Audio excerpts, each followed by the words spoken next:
gabi sa inyo lahat at nandito tayo ngayon sa Let's Trip. Yes, nandito tayo ngayon sa UP Diliman.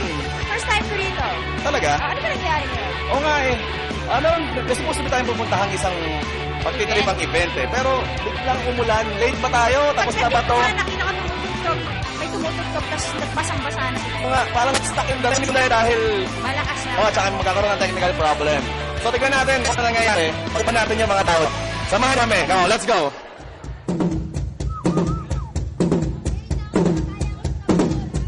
Mga dito ay kumabot man ang dilim.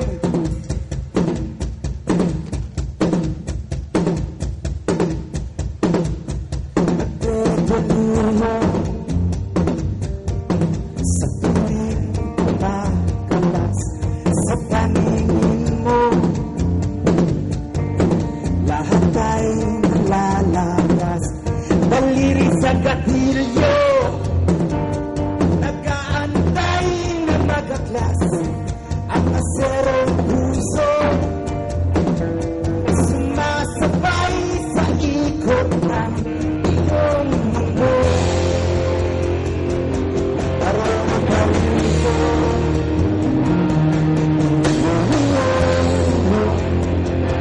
sa narating ka lahat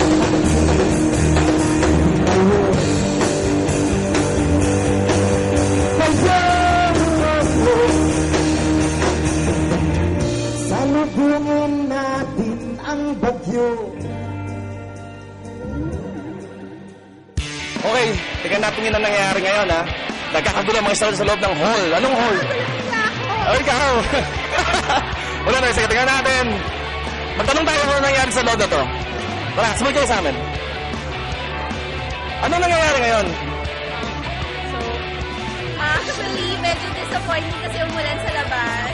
We were having a good time, kaso biglang umulan. So we had to go back to the Adidas lobby. So, yun. I'm Din.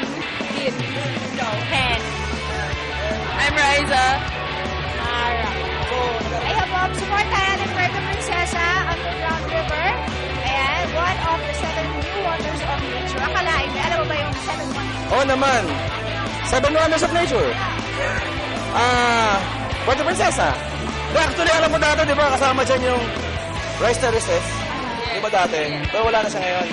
So ngayon, may politika na ang 7 Wonders. May botohan ng nangyayari. So pati ang 7 Wonders ngayon, pinupolitika. Ganun ba yun? Tama ba? Ubusan pa ng load. Tama ba?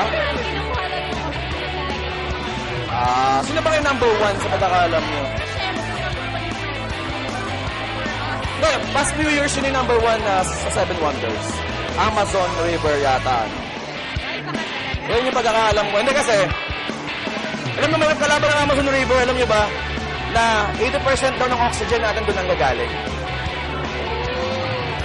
O kasi may rainforest sila eh. Oo, nag-research ako. Hindi mo katartaduan, alam ko. But anyway, marami pa tayo magtitripan. Para pangalan sa nakulang mga sarili. Maraming salamat. Yes.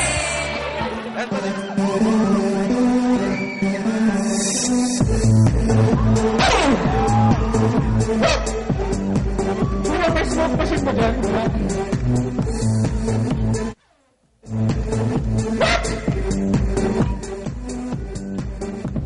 Excuse me, tatawid yung hari.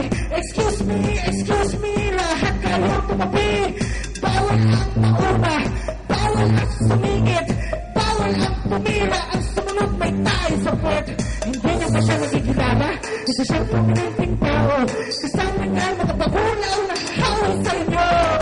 Late na siya sa gobyerno, late na siya sa banyo. Hindi na kayo naawa, kulubot na mga balilingan sa bata. Stoplight, makakala na sa bata. Sabay-sabay tayong tumawid, wala na mga policeman. Walang pakabahan. Well, anyway, kasama natin ngayon, isa sa mga performer dito sa event ito sa UP. Pinapakilala ko niya si Miko Pipito. Hello, magandang palmang oras yan. Ako nga po si Nico Pipito, tumutula po. Kung sino po maka-experience sa mga tula na napapanahon, Yun. Punta po kayo sa Facebook page ko po. Type nyo lang po yung Miko Pipito or sa website na micopipitobao.com. Huwag nyo kalimutan po ito ang Puerto Princesa Underground River. Para mag-text sila sa 2861 ng PPUR. All caps, PPUR. As in, Puerto Princesa Underground River. 250 lang yan. Bawal na mag-yossi. Dito nyo na lang gamitin 250 nyo. Tama, huwag na kayong manigarilyo. Oo. Okay. And wala ka bang pinapromote na pwedeng i-download na songs mo? Meron ako ngayon isang kanta pwedeng i-download, yung Piling Pili at Pinong Pino. Team song po siya nung elections nung 1964. Hindi, joke lang. Pero pwede niyo po siya download sa micopipitobao.com. At marami pa pong iba. Abangan niyo rin po yung banda ko, FMD. Lalabas na rin po kami ng album. Okay, kasama na rin sa MTV, abangan niyo yan. And, di ba, Miko, meron kang activity yung ginagawa minsan yung Oo nga pala, meron ako every 2 months open spoken sa Yado Collective. Open mic po siya. Pwede kayong tumula, pwede kayong kumanta, mag-rap, mag-beatbox, mag-magic, umiyak, kumanta, bahala kayo. Basta 6 minutes lang para sa inyo. Basta pumunta lang kayo doon at bumili kayo ng bag. Buli kayong bag ng Yado. Yun, alright. Okay.